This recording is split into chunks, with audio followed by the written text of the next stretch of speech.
Computer Science A, Unit 10, Recursion Notes. This is Lesson 1, Introduction to Recursion. At the conclusion of this, you should understand that a method may call itself, and that this is called recursion. You should also be able to trace code which uses recursion and predict its results, including recursion algorithms with return values. Let's dive in. First, remember back in Algebra 1 and Algebra 2, or maybe it's just Algebra 2, when you learned about piecewise functions, that a function can behave differently over different parts of its domain? Well, here you're going to use piecewise functions. Look at this. They come back. Here you've got a piecewise function. F of x is equal to 2 times the quantity x minus 1 when x is greater than 1. However, anytime x is less than or equal to 1, f of x is just 3. So f of 0. Well, how do you do this? Just like you learned in Algebra 1. 0 is more than 1? No. Less than or equal to 1? Yes. So you're going to get 3. 1 is less than or equal to 1, so you're going to get 3. But what happens when it's 2? 2 is more than 1. So you're going to come along and you're going to get a pen. You're going to replace x with 2. 2 minus 1 is 1 times 2 is 2. Then you're going to come along and this next one says f of 3. 3 is more than 1. So you're going to plug 3 in here. 3 minus 1 is 2. 2 times 2 is 4. Okay, now that you've seen how this top one's done, what about this one? Looks a little funny. I've got a function and a function. That's okay. We still have anytime x is less than or equal to 1, our answer is 3. So g of 0 is 3, g of 1 is 3. But g of 2 says I'm going to put 2 in here. So this becomes g of 1. But g of 1 is 3. So now I have 2 times 3 is equal to 6. Okay, notice 2 minus 1 is 1, so g of 1, oh, we already figured that out. What about g of 3? Well, g of 3 is going to go up here, so it's going to be 2 times g of 3 minus 1. Well, that's going to be 2 times g of 2. Well, I happen to have already figured out what 2 was. That was g of 2 is 6, so I can plug that in here. And now I'm going to get 2 times 6 is 12. Oops. And it is 12. We're going to go, boop, boop. There we go. Okay. So this is arithmetic. This is Algebra 2. Let's move on then and look at what it looks like in Java. So here, notice I have int g of x. I don't know why this is not letting, there we go. Yes. So g of x, if x is greater than 1, I'm going to return 2 times g of x minus 1. Otherwise, I'm going to return 3. Notice that this is a method to call itself. G is the method. I'm calling G inside of G. That's called recursion. Now, evaluating a recursive function. So if I've got calculate A, if A is less than or equal to 0, I just pass back 0. Otherwise, I return A minus calculate A minus 1. So calculate 4. That comes in here. 4 is not less than or equal to 0, so I'm going to come down here, and this says return A, so there's 4, minus calculate 4 minus 1. Ah, that's 3. That's how I got this. And we're going to continue to do that. So when I come in, so then what happens is calculate 3 calls, and it again falls into this half of the if statement, and it says, okay, return 3 minus calculate 2. So notice I keep recursing deeper. From 4, I have to get to 3. Then for 3, I got to recalculate 2. Then I've got to calculate 1. And then I've got to calculate 0. 0 gives me an answer, okay? Gives me the answer 0, and I send it back. And then this does a bunch of stuff and sends that answer back. Does a bunch of stuff and sends this answer back to this person. Does stuff and finally returns the answer. Let's look at it over here. Calculate 3, calculate 2, calculate 1, calculate 0. 0 gets returned. So now I've got 1 minus 0 is 1. I return the 1 here, so 2 minus 1 is 1. I return the 1 here, 3 minus 1 is 2. I return the 2, 4 minus 2 is 2. So notice we have to go all the way down, and then we respond, and we get all the way back. Top down, okay? Calculate 4 minus calculate 3 is 2. 3 minus calculate 2, but I got to do calculate 2. Then I've got to do calculate 1, and then I got to do calculate 0. Now I can put 0 in here. 1 minus 0 is 1. Now I can put the 1 back here. 2 minus 1 is 1. Oops. Sorry, didn't mean to do that. Now I can 3 minus 1 again is 2. Then I can put the 2 back here. 4 minus 2 is 2. Same thing, you got to go all the way down till you can get an actual answer, and then that answer gets sent back, gets sent back, gets sent back, gets sent back to get your final answer. Now, to infinity and beyond, just like loops can become an infinite loop, you can have infinite recursion. And that becomes a problem because Java has a limited function stack, and after an excessive amount of recursion, your program may exit with a Stack Overflow exception. Basically, it crashes. There really isn't infinity and beyond. So if we look at this first function over here, here's our first example of infinite recursion. Int mayhem int a, return mayhem a sub 1. What happens if we run mayhem 5? Well, we run mayhem 5. So we're going to do mayhem 5. Mayhem 5, okay, returns mayhem 4. That returns mayhem 3. That then calls mayhem 2. And it keeps on going. Notice there's no base case. There's no, it will equal this. You're always calling mayhem. That's a problem. If there's no base case, you're going to have infinite recursion. What happens in this case? I have a base case. If a is equal to 0, I return 0. There's a base case. Why is there infinite recursion?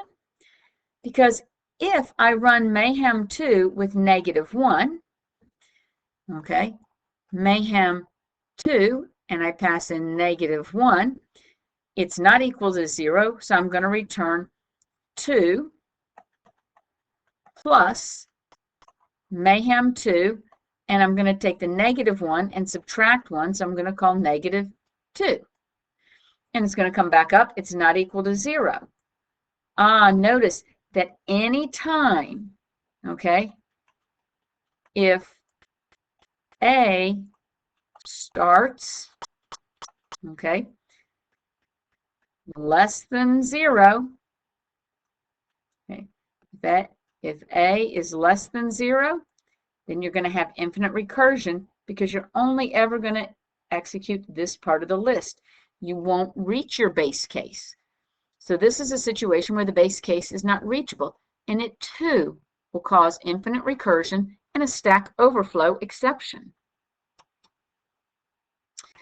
Now time to learn, practice, and improve. You know the coding, and you know if something calls itself and what to pass it. So you're going to try some, and then we're going to look at what the actual answers are. So you've got 5 little practice blocks like this. Here are the first 2, and there's 3 more. I want you to try these. And in class, you'll discuss them with your table groups, your elbow partner, whatever you want to call it. If you're at home, just try them, pause the video, look at the first 2, then try the next 2. And I've grouped them in groups like this so that, especially if you're at home, you can pause, just try 2, get the answers, adjust your thinking if necessary to do more. So go ahead and pause.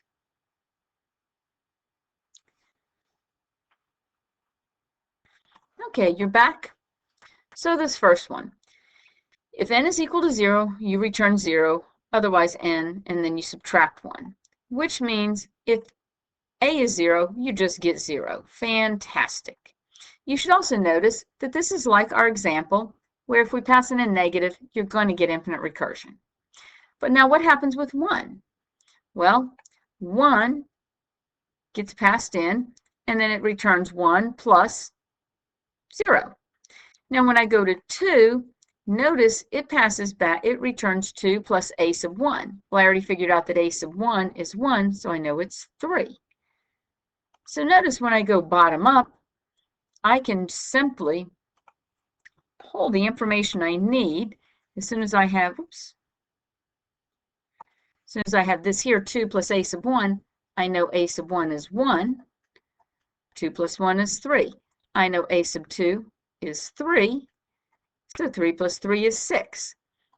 I can put a sub 3 in here, 4 plus 6 is 10. Okay. What about this next group? How did you do here? Again, if n is equal to 0, I'm going to return 1. So there's the base case. That's easy. And then if I go negative, I'm going to have a problem, right?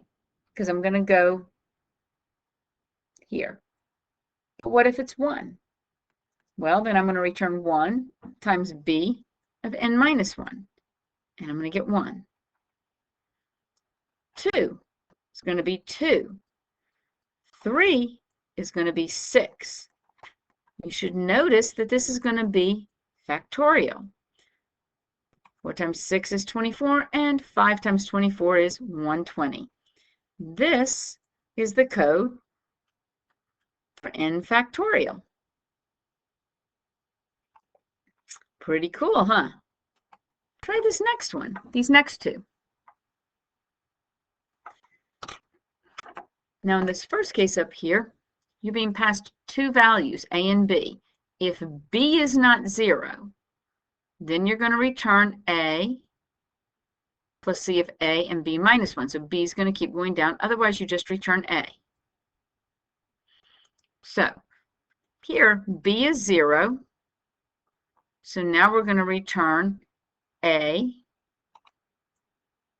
Okay, oops. So when this is, remember that we've got 3 and we have 0. B is not 0, but B is 0. We're just going to return A. Boom. Here, we're just going to return 4. So those 2 should be kind of straightforward. Now, what happens when B is not 0? Oops. When B is not 0, if we pass in 3 and 1, B is not 0, so we're going to return 3 plus C of 3, 0. But we know 3, 0 was 3, so we should have 6. Okay? So far you're following? And this can get a little tricky. It's most definitely 3, 2. I'm going to pass in a 3 and a 2. It's not equal to 0, so I'm going to do 3 plus c of 3, comma, 1. But I already figured out what 3, 1 was. This is 6, so this must be 9.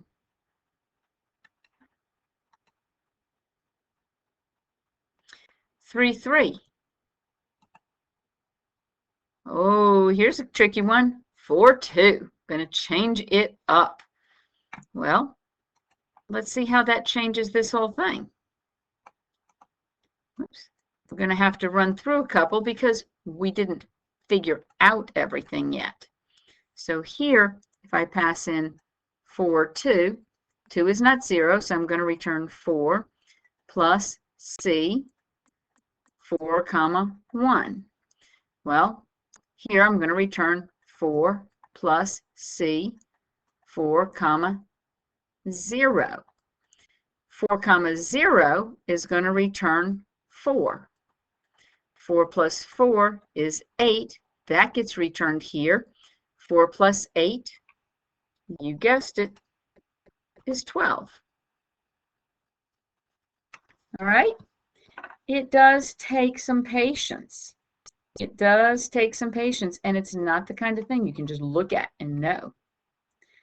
How about this next group? How did you do here? If A equals B, you return 0, so this should be 0. Anytime A and B are the same, it should be 0. I don't have any other ABs. Oh, yes, I do right here. That's 0. Otherwise, I'm going to return 1 plus D times A plus 1B. So what happens? I get these values. How did they come about? Well, oops. If I pass in 1, 2, they're not equal, so I'm going to return 1 plus D of 2, comma 2. They are equal, so I'm going to return 0. 1 plus 0 is 1, and that's where the 1 came from. Here, this one's going to call this guy, right? So it's going to be 1 plus 1, and so on. So you're just going to increment by 1. What about here? Same thing.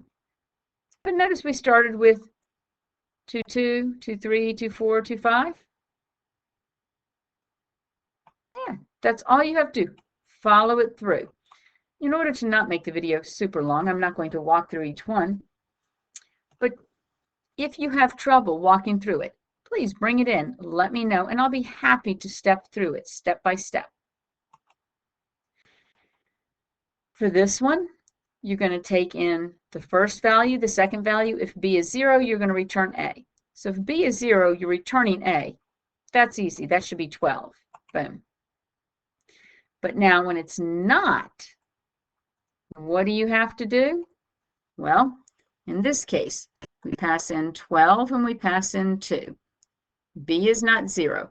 So I'm going to return 12. Oops. So I'm not going to return 12.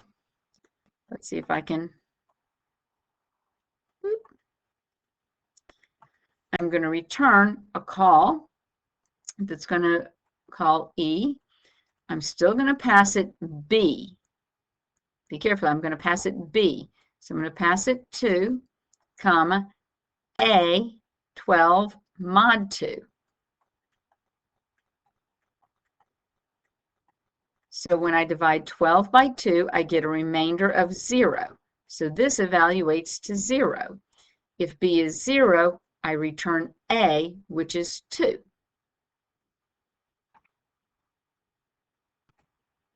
Bing. What about 12, 3? I get 3. And notice 3 is,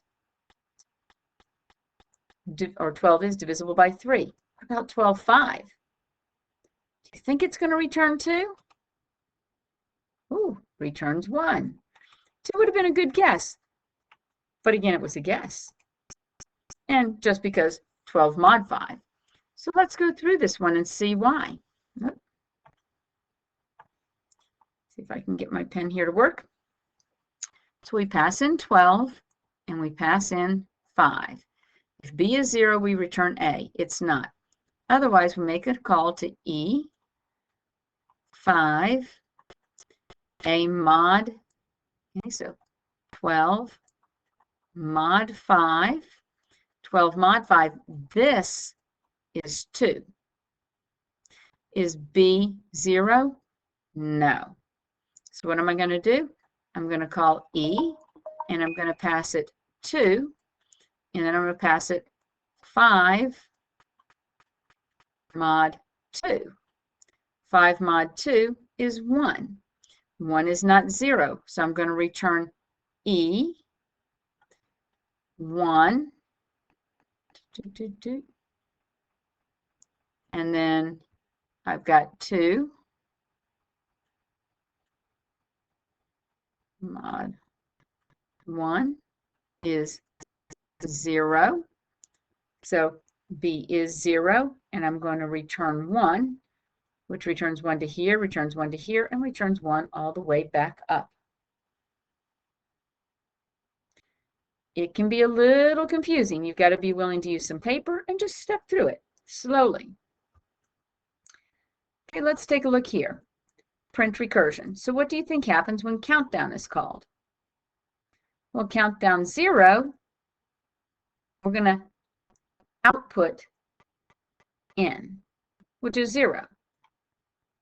And if it's not equal to 1, if n is not equal to 1, we're going to count down n minus 1. Uh-oh. I think we have infinite recursion. But what about when it's 1? So we're going to output 1. If n does not equal 1, count down n minus 1. It's going to output 1. Okay? But n is 1. So it's okay, right? If n does not equal 1, n equals 1. Here, 2. If it's 2, we're going to pass in 2. We're going to output 2. It doesn't equal 1, so we're going to count down 1, which is then going to output a 1. 2, 1. And then 3 is going to do 3, 2, 1. How about if our output, instead of being before the if, is after the if? Well, 0 is still going to be a problem. We're going to get that infinite recursion. Woo! I don't know how I got 2 of those, but I did. So we're just going to get rid of that one. Count up 1. So here we pass in 1, count up 1.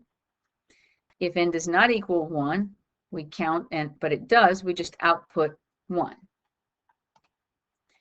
But now what happens when we do 2? Well, we pass it in. If n does not equal 1, we count up n minus 1. So we go 2 minus 1 is 1, and then we're going to go 1, 2. Notice that we're outputting afterwards, so this counts up. Putting the print line up front counts down. So, knowing that, what do you think happens when we put the print line first and second? You're right, we still get infinite the recursion here. Count down, up 1 gives you 1, 1. Then we get 2, 1, 1, 2, 3, 2, 1, 1, 2, 3. Okay, so we just put them together. How about this guy? Double count. Okay, notice we have the same line and the same line. We just repeat the statements. We get 1, 2, 1, 1, 2, 1, 3, 1, 2, 1. You're going to come out here. Here is stepping through it.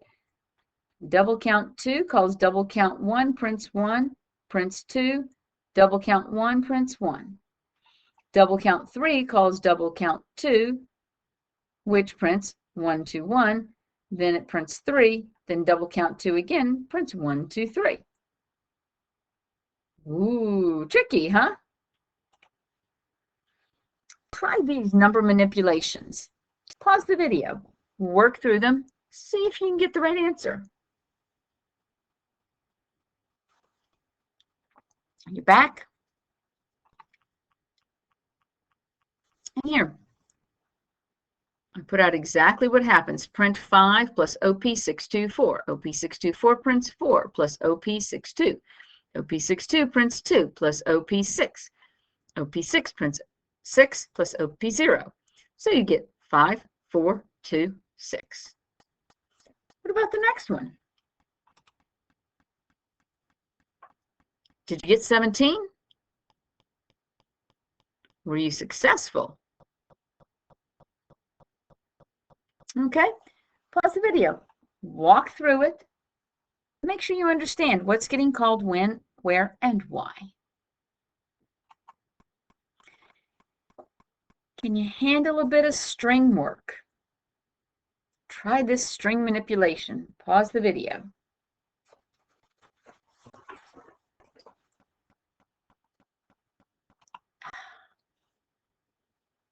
Switcher, switcher.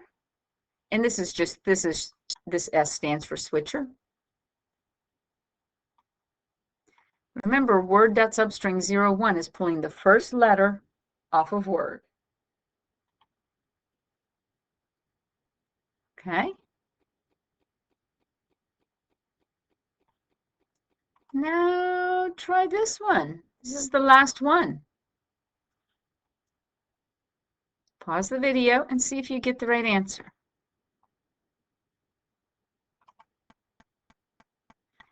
Count X, A, X, B, X, C, D, X. X is 4.